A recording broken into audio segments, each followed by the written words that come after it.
সময়টা রোববার সকাল ৯টা।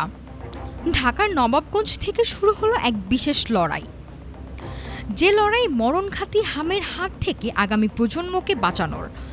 ১৮টি জেলার ৩০টি নির্বাচিত জনপদে আজ থেকে শুরু হয়েছে হামের বিশেষ টিকাদান কর্মসূচি। বিশেষ এই কর্মসূচির মূল লক্ষ্য ৬ মাস থেকে ৫ বছর বয়সী শিশুরা। দেশের ৩০টি এলাকাকে চিহ্নিত করা হয়েছে হটস্পট হিসেবে, যেখানে সংক্রমণের ঝুঁকি সবচেয়ে বেশি। সেখানে পৌঁছানো হচ্ছে টিকার ডালি নিয়ে। আক্রান্তের তালিকায় শীর্ষে রয়েছে বরগুনা সদর ও পৌরসভা। এছাড়া পাবনা, চাঁদপুর, চাঁপাইনবাবগঞ্জ সহ ঝুঁকিপূর্ণ জেলাগুলোতেও চলছে জোর তৎপরতা।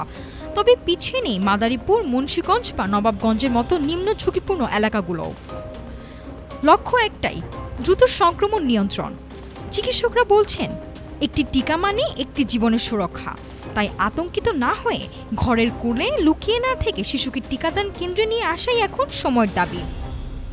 সরকারের এই বিশেষ উদ্যোগ আর অভিভাবকদের সচেতনতা দুয়ে মিলে দেশ আবার হবে হামমুক্ত, এমনটাই প্রত্যাশা সবার। নাফিস সামিয়া, ঢাকা টুডে।